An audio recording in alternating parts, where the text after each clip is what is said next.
Assalamualaikum warahmatullahi wabarakatuh.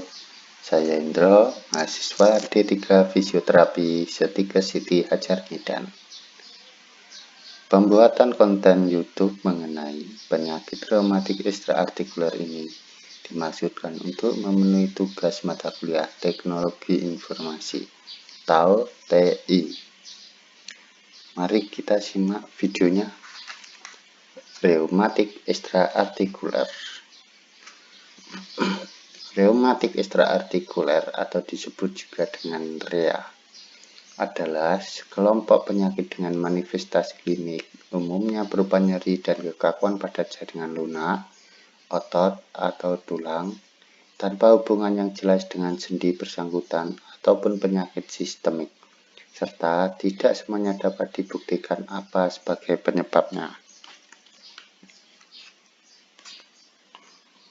Walaupun penyebab penyakit ini belum semuanya diketahui dengan pasti, namun terdapat dugaan kuat adanya faktor pencetus yang dapat menimbulkan penyakit ini, seperti beban kerja berlebihan, trauma, kelainan postural, usia yang lanjut, degenerasi jaringan ikat, dan juga beban stres psikologis, seperti ketegangan jiwa, depresi berat, ataupun frustrasi.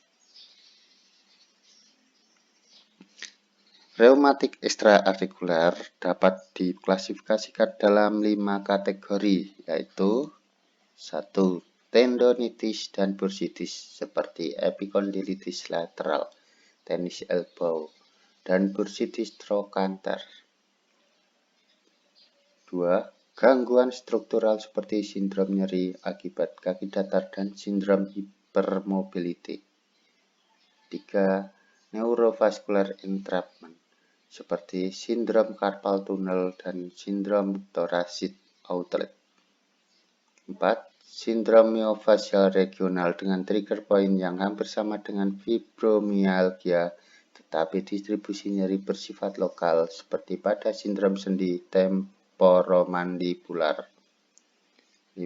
Sindrom nyeri generalisata seperti fibromyalgia dan sindrom multiple bursitis tendonitis. Kejadiannya lebih sering, bersifat kronik, dan sulit untuk diterapi. Epidemiologi. Penyakit REA ini dapat dijumpai pada setiap golongan umur dalam derajat yang berbeda-beda. Namun, hanya sebagian kecil saja yang memberikan keluhan yang berat sehingga memerlukan pengobatan khusus. Beberapa peneliti membuktikan bahwa penyakit ini lebih banyak dijumpai pada perempuan. Dengan perbandingan antara perempuan dan pria adalah 1:2. Penelitian di Indonesia menunjukkan bahwa penyakit ini juga cukup banyak dijumpai. Seperti kasus yang terjadi di Jakarta, sebanyak 25% dari 4.902 kasus di Rumah Sakit Cipto Mangunkusumo pada tahun 1983. Di Medan, 10% dari 1.000 kasus di Rumah Sakit Dr. Pirngadi pada tahun 1983. Di Semarang, 41% dari 67 kasus pada tahun 1983. Faktor penyebab. Ada 3 faktor penyebab utama nyeri dan inflamasi pada REA, yaitu mekanikal. Nyeri dapat terjadi oleh karena trauma, baik akut maupun kronik. Inflamasi yang selanjutnya terjadi akan menyebabkan pergerakan abnormal sekunder dan penambahan peregangan. Inflamasi dapat terjadi akibat salah satu penyakit reumatik klasik. Nyeri osteoartritis sering berasal dari struktur periartikular. Deposisi kristal kalsium sering dijumpai pada jaringan periartikular dan berperan penting dalam menginduksi reaksi inflamasi intermiten. Deskripsi reumatik ekstraartikuler. REA yang sering dijumpai diklasifikasikan menjadi 4 bentuk. Periarteritis calcific, entesopathi, tenosynovitis, bursitis. Periarteritis calcific. Karakteristik periarteritis calcific adalah dijumpainya deposisi agregat kristal yang mengandung kalsium di sekitar sendi. Biasanya mengandung hidroksiapatit, meskipun kadang dijumpai kristal kalsium pirofosfat dihidrat. Tempat yang biasanya dijumpai adalah pada tendon supraspinatus dekat sendi bahu, sendi intervalam distal, dan sendi panggul adalah pada tendon rectus femoris ataupun trochanter major femoris. Entesopathi. Karakteristik entesopathi adalah tenderness dan inflamasi terlokalisasi pada insersi ligamen atau tendon. Dapat terjadi oleh karena peregangan traumatik atau akibat inflamasi reumatik yang mendasarinya. Contoh yang paling sering adalah tennis elbow atau epicondylitis lateral dan tendinitis Achilles.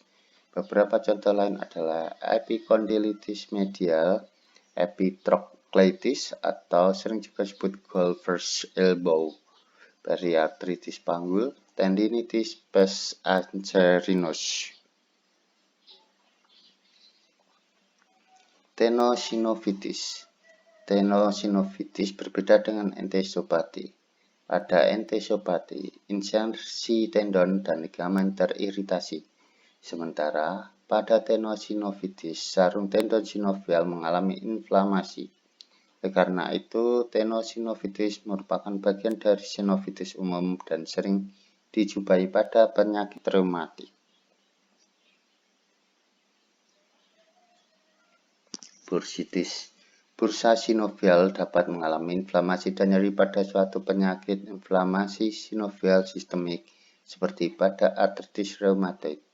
Dapat menjadi rusak oleh karena trauma pada penonjolan tulang seperti pada lutut atau oleh kranon siku.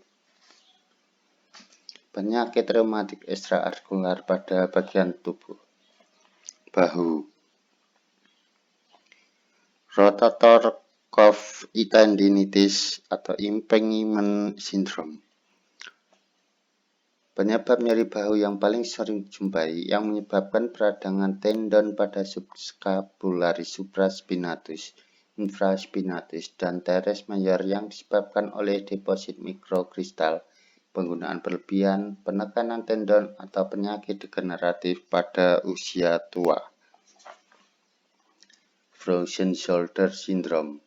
Pada penyakit ini terdapat keterbatasan gerak artikulus glenohumeral dan pada akhirnya sendi tersebut sukar digerakkan karena nyeri. Tendinitis bisipital. Manifestasi klinis yang dijumpai yaitu nyeri yang sifatnya lebih difus, terdapat di daerah anterior bahu. Thoracic outlet syndrome.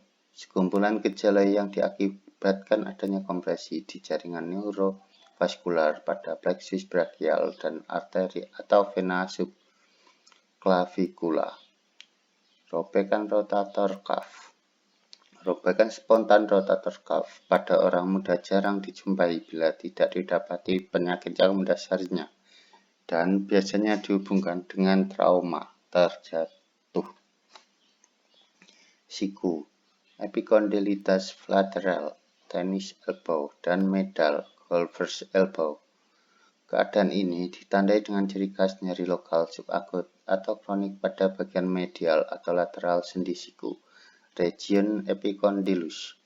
Olecranon bursitis. Pada bursitis olecranon, bursa yang menyelubungi prosesus olecranon membesar dan tender. Jari dan tangan. Tenosynovitis atau trigger finger jari, jari pelatuk, merupakan inflamasi sarung pembungkus tendon flexor jari tangan. Tenosynovitis de Quervain. Peradangan pada sarung tendon pergelangan tangan yang melibatkan abductor pollicis longus dan extensor pollicis brevis yang menimbulkan nyeri lokal pada radial pergelangan tangan. Sindrom carpal tunnel. Penyebab parestesia dan mati rasa yang paling sering mengenai jari tangan pertama, kedua, ketiga, dan keempat, yang disebabkan oleh kompresi nervus medianus melalui terowongan atau tunnel carpal osseosa fibrosa.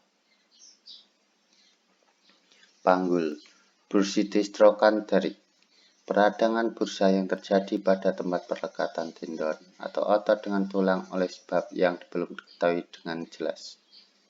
Bursitis iliopectineal, nyeri dijumpai pada sendi paha dan anterior paha bila bursa sudah terlihat dan dapat menjalar sepanjang tungkai dan lutut.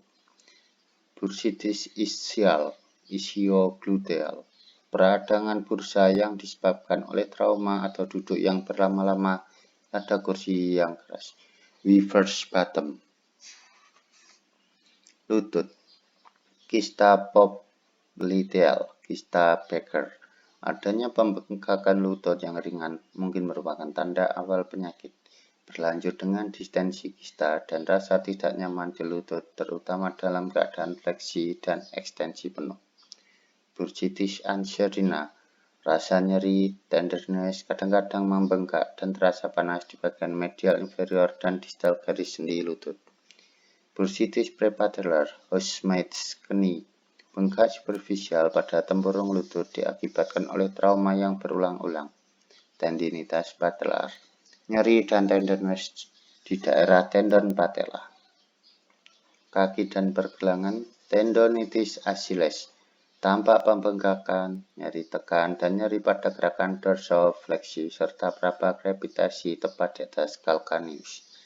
Fasciitis plantaris, di mana terjadi inflamasi tempat insersi fascia plantaris pada calcaneus. Fibrositis, peradangan pada jaringan ikat, terutama pada batang tubuh dan anggota gerak, sehingga memberikan gejala kekakuan dan perasa nyeri pada otot dan insersi tendon. Tetapi, ditemukan tanda objektif lokal yang lain. Gangguan dinding dada anterior, nyeri dinding dada akibat gangguan muskuloskeletal seringkali dijumpai. Nyeri juga dapat berupa nyeri menjalar ke dada sebagai akibat penyakit pada tulang cervikal atau torakal. Dua keadaan yang termasuk yaitu Tietze syndrome dan costochondritis. Pengobatan, terapi obat oral yang diberikan antara lain OANS dan analgesik. Injeksi intralesi, injeksi kortikosteroid, lidokain lokal. Terapi fisik, penggunaan air panas atau dingin sebagai kompres. Olahraga teratur, chiropraktik. Jika ada pertanyaan atau kritik dan saran, silakan tulis di kolom komentar. Sekian dan terima kasih.